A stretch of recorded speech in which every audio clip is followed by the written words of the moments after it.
Hey everyone, Rascal here. And Mama, welcome to our podcast. Today we are finally covering Scooby Doo Mystery Incorporated. For this Spooktober! Yeah. Finally!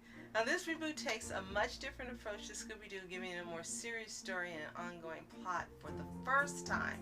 And there's even a mystery bigger than any other Scooby media ever made, except for Scooby Natural. Right.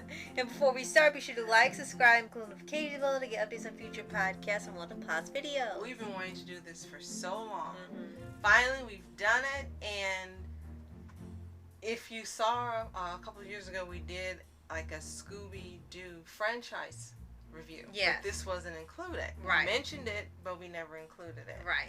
And so we're like, this was such a standout series for this franchise, and it really took a serious turn, and it really was spooky, that we should give it some love this year. Right. And this is regarded by a lot of Scooby-Doo fans as the best Scooby-Doo series ever made. That's counting the stuff before it and the stuff after it. And it's not, and they're not saying we're trying to put down like the original series of What's New Scooby-Doo or the other versions. It's just that in comparison, the other shows have stuck to their formula of, oh, it's a mystery to solve, oh, it's a monster, search for clues, find the monster, it's some real estate agent trying to get extra money, the end. And that's been great. It's been working for decades. Because it was made for all audiences. So Right. they wanted younger viewers as well as older viewers to be able to watch it. Right. So what's really different about this is that, well, while they still have that formula intact of finding out who's behind the monster, there's another story going on. They got them in one location still traveling. They're in their hometown. They got their families there. They actually have this ongoing mystery of what happened with these group of kids that went missing. And you find out there's actually another mystery incorporated decades before them.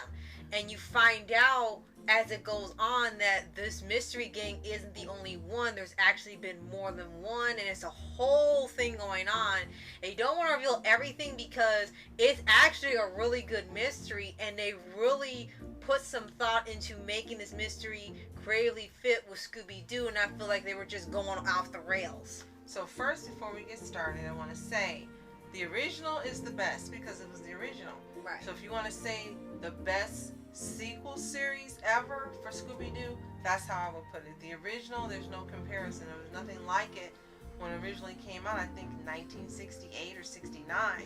There was nothing like it, and there was nothing like it for decades. Right. So I'm going to say that's the best version because, you know, millions, 100 millions of kids grew up watching it Right. over 2 to 3 decades of reruns. Right. But this one being something different, a sequel that was unlike, as you said, any other version, then yes, it is the best sequel out of the entire franchise. Yes. We have the gang returning of Matthew Lillard Mm-hmm. and Frank Welker. I don't know who came back as Well, we had Grey Delisle as Daphne this she was time. right, that was the change. And then you had, I know that Velma has been Well, changed Mindy so Cohen, many. she wasn't in here, was she? I think so. She was because, still here. Yeah, it was Okay. before they changed her to Webby. Right. Okay, so the only change was Daphne. Right. Okay. And of course Scooby Doo was Right. Frank Walker. Right. And Fred. Right. So, like you said, they had pretty much the cast that you've been knowing Right. back at the time. And the animation was also very well updated. And one of the best intros since the original Scooby Doo. This was very short, but it's a really cool intro that fits Right. perfectly with the series. Right. And the entire And yes, theme, I said cool. right. He's so Yes. cool. So for here, another thing that makes Scooby-Doo stand out for this particular series is that they still have the formula intact with the mystery and who's behind the monster and things, but they also combine things from what you love about the first series and what's new in the live action. They combine all the things together as if it's its own story. And in here, you know, you always have the goofy chase scene with the music, where the monster's chasing Scooby and Shaggy, and then they gotta run from them, and they gotta trap him with fresh traps and things. Well, in here, it's not so much treated as a joke, like them running is the joke, but it's treated like this is the real deal. It's like taking the element from the Zombie Island movies and the era of Scooby Doo where the monsters were real and not people in costumes. You knew majority of these people were in costumes, but this was taken to the level of where this isn't a joke. They could be taken out and they had to stop them regardless if they were real or not. And then you have the new characters introduced in the town. Like you said, we have their families. We have now them actually going to school like teenagers instead of just traveling everywhere. You have the radio host who's voiced by Vivica Fox. Yes, and you have a more serious tone where the monsters now are real. Yes.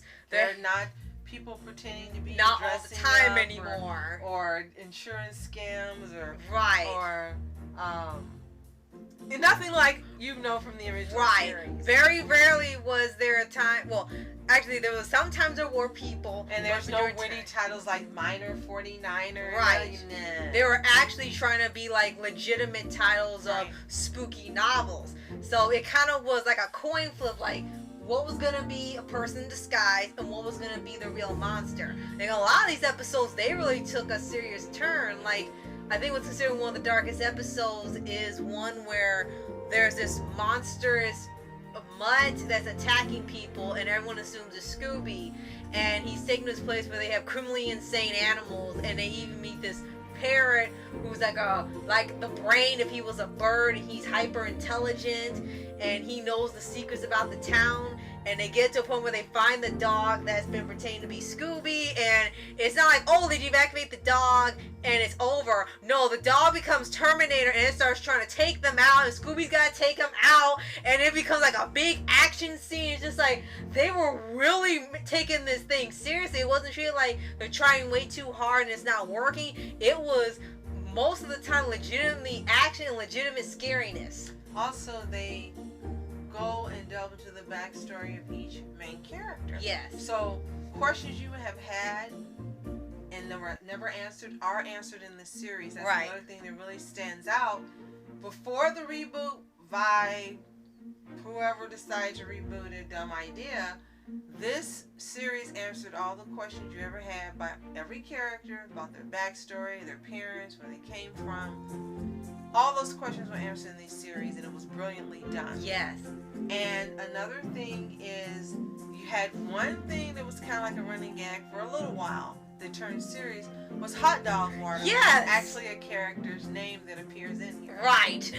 I was just about to bring that up. And Good for you. she's called Hot Dog Water because she smells like hot dog water. Right, because she works at a carnival. It's just like, that's a really far out way to call someone a nickname, but okay. And she has a real name, but you only hear it once, and they just keep calling her Hot Dog Water the whole time. And she was, as you said, she was just meant to be one joke. But as it went on, like towards the second season, she actually became temporarily part of Mystery Inc. when Daphne left for a while. And we thought, oh, this is just for an episode or two. No, this actually lasted for several episodes, and it took some adjusting because she reminded you so much of Velma. She wasn't just another Daphne. She was kind of like a second Velma, but a little more anxious about things. And that was actually interesting for them to actually change the rotation, actually have someone else be part of the gang for a little while, not just a one-off episode and they're right back. You actually, both the audience and the team had to get used to this character. And then in a little bit of a turn, you actually did get used to her. And then when she had to leave, you kind of felt like, well, why can't she stay anyway, even with Daphne back on? And it was really well done. It didn't feel like they just threw someone in just to cause conflict, just to have something new to write. It really felt like you were getting attached to her the more she stayed on. She wasn't just the hot dog water joke character. Right. So this again is the best sequel series, right? Yeah, because I wouldn't say spin-off, but it's not. It's a sequel series of the entire franchise. It's absolutely brilliant. It is watchable, I would say, for TV 14 and up. Yeah. That's what I would say that it's for. But it's more, it was developed more, I would say, for an adult audience. Probably for all of us who watched it as a kid, no matter what age you are. This series and this franchise has existed for over 50 years. So if you're listening to this, most likely you've watched some version of this franchise. Right. But this one seemed to be developed for adults, for all those adults who watched some version as kids, so that you would want to see it because it wouldn't be so much a joke or fun or nonsense. It'd be something that you could really watch as a serious series with mysteries and storylines and backstories, and it really does give you that feel. Right. The only thing it's missing, if it had been an anime, an animation, it would have been perfect, because it's really what it reminds you of, that type of writing, story writing, and arcs and backstories and things. It really has that flow like a really excellent anime. Yes, it does. And it had just 2 seasons, but it didn't feel like they rushed an ending. The ending for us was really unexpected, but we felt like it's like, it doesn't interfere with any other version. We'll feel like they gotta work up to this or be better or retcon or anything. The way it ends, while it was unexpected, it was a way like it didn't feel like it was rushed. They hadn't planned ending. They knew it was going to be 2 seasons, and they told the whole story. So now when you go to the next series, you're not trying to be like, okay, are they going to ruin this one and go downhill? Well, they did go downhill, but it doesn't affect Mystery Incorporated. You can watch it on its own or part of the Scooby Doo universe, and it's still fantastic to watch. It's like watching Thundercats and Voltron with the way they've handled this quote-unquote reboot. The most disappointing part about this series that when you originally watched it, you thought, okay, this is going to be a springboard for them to do new and better things with the Scooby Doo franchise. The next series is going to be awesome. Look what they did with this one. They came out with Be Cool Scooby Doo, with the horrible animation, the stupid storylines, just badly done. It's like, how do you go from Mystery Inc. to this? Yeah. And that was the most disappointing thing, that they didn't take the brilliance of Mystery Inc. and then develop another series just as good or even better. They retrogressed and just went to crap. And that was pretty much the consensus of people who watched Be Cool Scooby Doo. We watched multiple episodes. A few of them were funny and stuck to Scooby Doo, but majority of the time it felt like we were watching Family Guy, because that was the art style, the cutaway gags. Everything felt like we were watching, like Seth MacFarlane got to be a guest star and write everything, because if we don't want to put down the show too much, because we know that some people will like this version that's still silly and things, and it's fine, but it just felt like a downgrade. It felt like a letdown when you compare it with the previous series, and all of the time and effort was put into it, and the excellence that it provided, and then you go to this.